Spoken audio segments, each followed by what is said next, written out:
Welcome to the Euranet Plus Summit Debate, broadcasting live from here in the European Parliament in Brussels. I'm Dave Keating, and I'm joined today by Michel Barnier, who is the EU's chief negotiator for Brexit.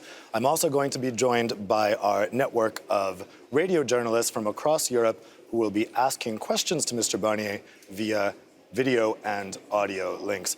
Mr. Barnier, thank you so much for joining us here today. Good evening. Now, our discussion comes at a very important point for these Brexit negotiations because splits are emerging in the UK over several questions, one of which is whether the UK should be in a customs union with the EU after Brexit.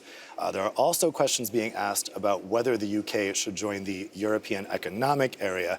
That's the zone including Norway and Iceland, in which countries have access to the single market, and in exchange they have to pay into the EU budget and follow a large amount of EU laws. So we're 1 year to go, and we still don't really have a very clear idea of what the future UK-EU relationship is going to be like. It seems to me we have four possible scenarios here. We have a hard Brexit, in which the UK has no access to the single market.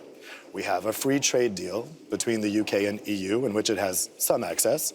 We have the UK joining the European Economic Area, in which it has complete access without the ability to vote. Or, it's within the realm of possibility, we have the UK cancelling Brexit and remaining in the EU. So let me ask, in terms of where we are right now in the negotiations, which of those four scenarios do you think is most likely? First of all, this negotiation is very complex. It is extraordinary, but it is also very complex. And to try to simplify and to be understood, we have to put the things and the steps in the right order. What is at stake today is not the future relations. Right now, we have to conclude and to finalize the agreement on the withdrawal agreement, an orderly withdrawal. And it's my choice, taking into account your four options. My option, from the very beginning, for the day one, is to work for an orderly withdrawal with UK, to organize orderly separation. That is the point of this, the goal of this draft treaty we have put on the table 6 weeks ago. We have worked a lot with the British delegations, and I just to say that the British negotiators are very professional, and we have succeeded to agree on more or less 75% of the content of this withdrawal agreement. But what remains is very important: the governance, many other issues, and obviously the Ireland and Northern Ireland situation. If we succeed to agree on this orderly withdrawal in October or November, the next step will be the ratification. On our side, the European Parliament, the Council, and the British side, the British Parliament. And the UK will leave the institutions in March. If we succeed, beginning in March, we will have a transition period of 21 months, during which this transition, the UK will remain in the single market and in the customs union and on all the policies of the Union. And so we will have the time to negotiate the future relations. As far as the future relations are concerned, let me just show my favorite slide, which is very famous now. I've seen it many times by now, yeah. Yes, and you can have the answer to your questions. In any case, the best relation with the EU will remain to be member of the EU. The second best will be the Norwegian EEA regime, being part of the single market and being outside of the EU. The last one will be a free trade agreement, exactly what we have negotiated recently with Japan, Korea or Canada. But each of these models is available. If this model is on the table, it's a choice of the UK to leave the EU, to leave the single market and to leave the customs union. But if the UK want to choose one of these models, it's possible. But in that case, he will have to change one or two of these red lines. Because of these red lines, the UK closed itself the door to each of these models. So that is the point. I am not able to answer to the question.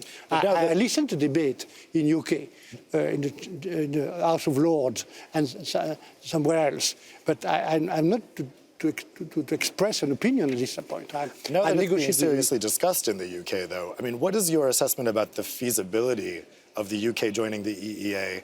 I mean, in your discussions with Norway and Iceland, are they happy to have the UK join the EEA? Would it have to fundamentally change if the UK was in it? But this option is available. It is on the table. But the point is each model has its own balance of right and obligation. And speaking about Iceland, Liechtenstein and Norway, I think they can agree for UK to join the EEA, but at the same level of right and obligation, the same framework. It cannot be another framework than the EEA system. So no special access for the UK within the group. If the UK, if you look, the reason why the UK closed itself the door to the EEA model today is the fact that they refuse to recognize the role of the Court of Justice. They refuse to recognize one of the four freedom, the freedom of movement for the people. They refuse to recognize the regulatory framework of the EU. And in addition, they don't want to respect the single trade policy. That is the red lines of the UK, not our red lines. Let's take our first question from one of our satellite journalists here. It's coming from Portugal. Let's hear from Francisco with Euranet Plus member station Radio Renascença. Since the UK will leave the EU customs union, do you think that it will be necessary to reintroduce a border with special infrastructure between the Republic of Ireland and Ulster? So this obviously is another very fraught issue in the negotiations. What's your standpoint right now? Let me add just between the two questions, the first one and this one, that the only frictionless model for the future with UK would be Norway plus. Norway being part of the single market plus a custom union.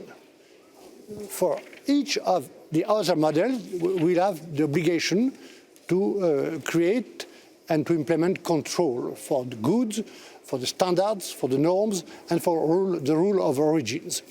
Coming back to the specific point of Ireland and Northern Ireland, which is the most sensitive point of the negotiation, one point is clear.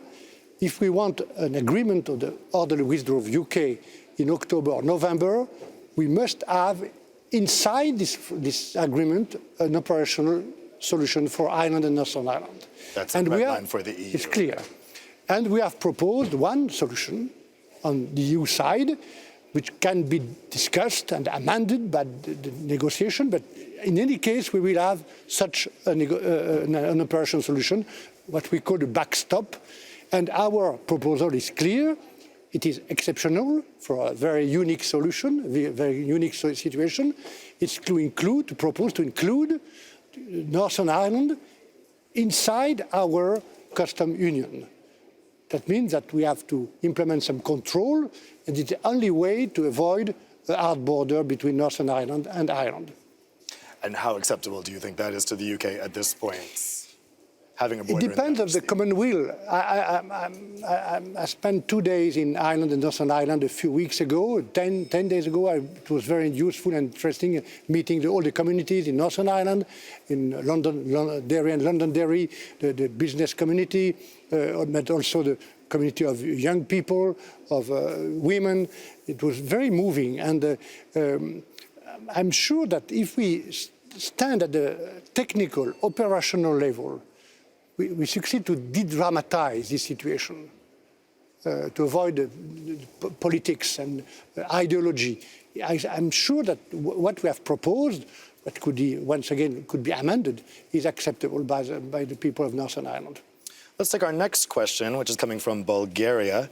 This question is coming from Dian Ayatov with member station Bulgarian National Radio.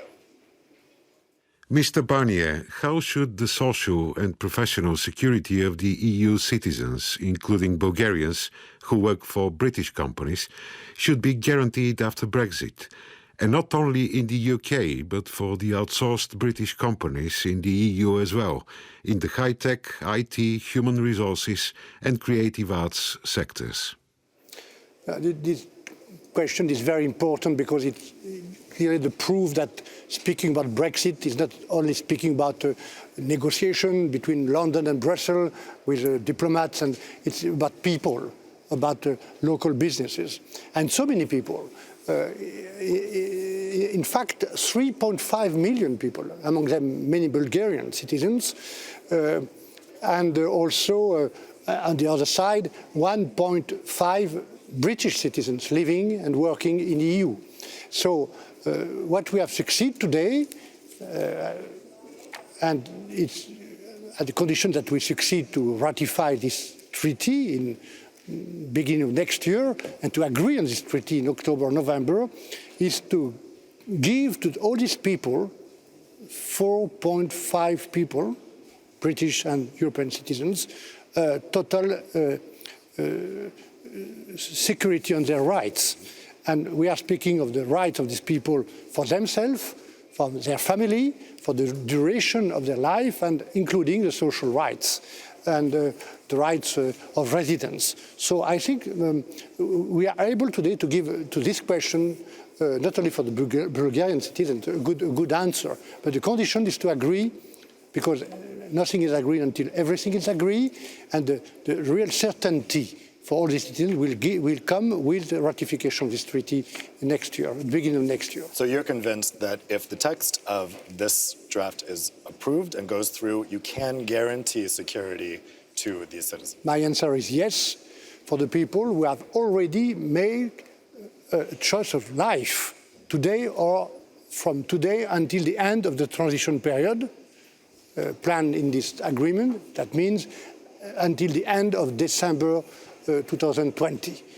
For all these people, I'm sure that if we agree finally on this text, the right will be secured. It is another story for the people who will come after the Brexit and after the end of the transition, depending on what will be, and not yet, the future immigration policy in UK. I want to bring up a slide now. This is from our social media monitoring partner, Brandwatch. They've been taking a look at how the Brexit conversation is unfolding on social media. And one of the results struck me as quite interesting. They compared the mentions of your name to your counterpart, David Davis, who is the UK's chief negotiator for Brexit. They found that amongst all the conversations that mentioned Brexit and one of your names, 94% mention your name, while only 6% mention his. Why do you think you have become so famously associated with Brexit, particularly in the UK, because you are a household name in the UK now? Why has that been so much more the case for you than for David Davis? We don't negotiate on Twitter.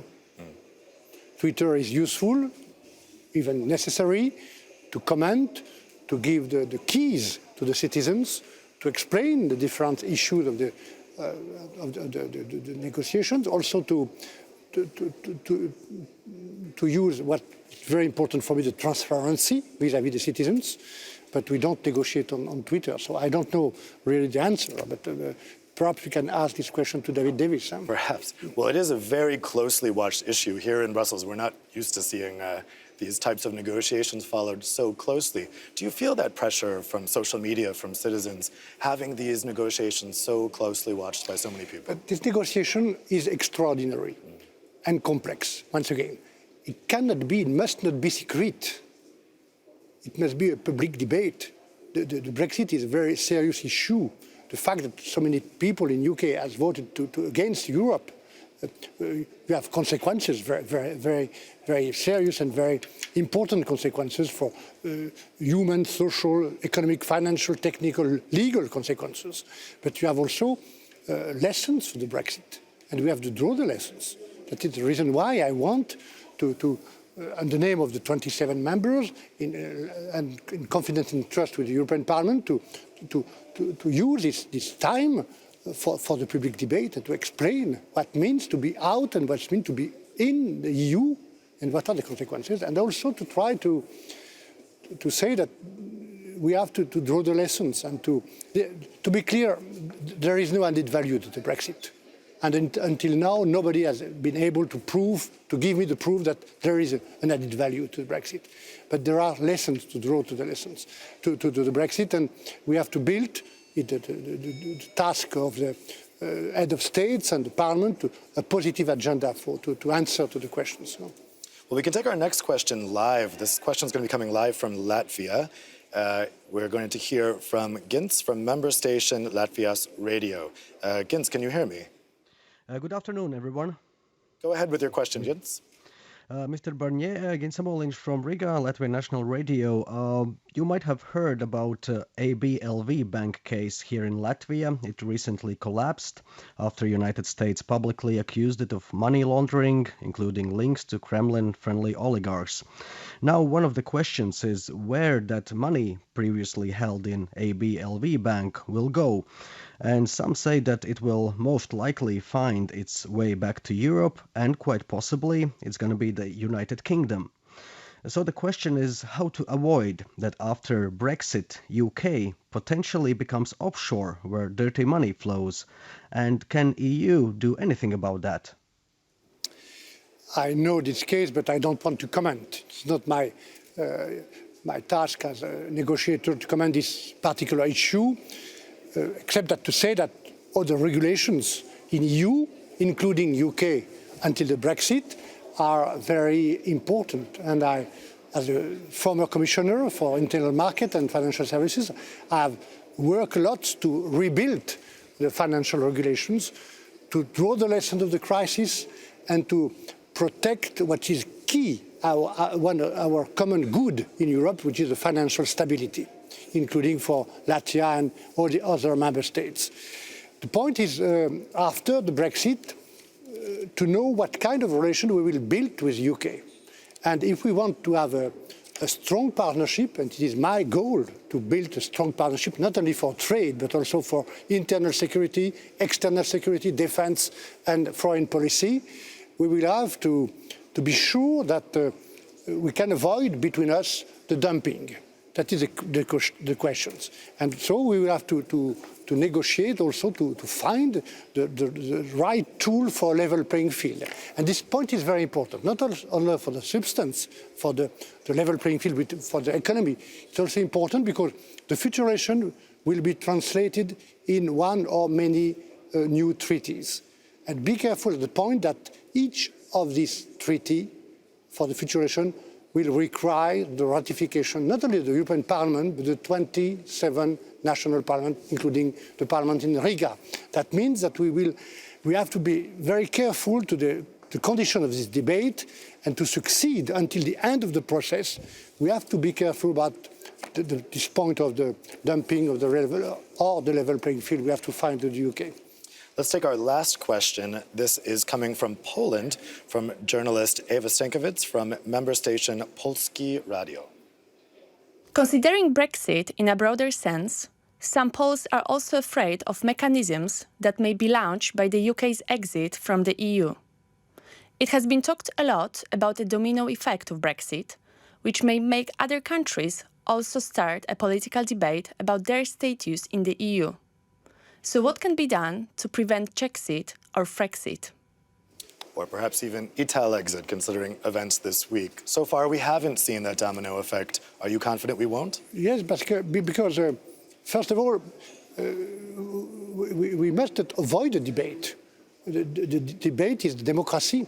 So we have to participate, to take part to the debates, and to explain what it means to be inside and what it means to be out the EU. Look for the Polish and for the French and for the others. Look at what happened with the Brexit negotiations. It's much more complex, much more difficult. There is no added value. So everybody can see what happened, and the reason why we have decided to work in a total transparency. Unique. It is really the first time that such a huge and important negotiation is managed in a way of total transparency. So we have to not to be afraid by the debate, to show what it means to be out and in any case, at the end of this process, it will be clear that it's better to be in than out. So you think Brexit will make people feel more confident about staying in the EU? Yes, but in the same time, we have to draw the lessons to find a way for the citizens to feel that the EU protects them better than in the past. So we have to launch some reform, to launch new policy, to draw the lessons, to correct and to reform what need to be reformed in Brussels also. Huh? Great. Well, that's all the time we have for today. Thank you, Mr. Barnier, for taking time out of your busy schedule to talk to us. And thank you at home for watching.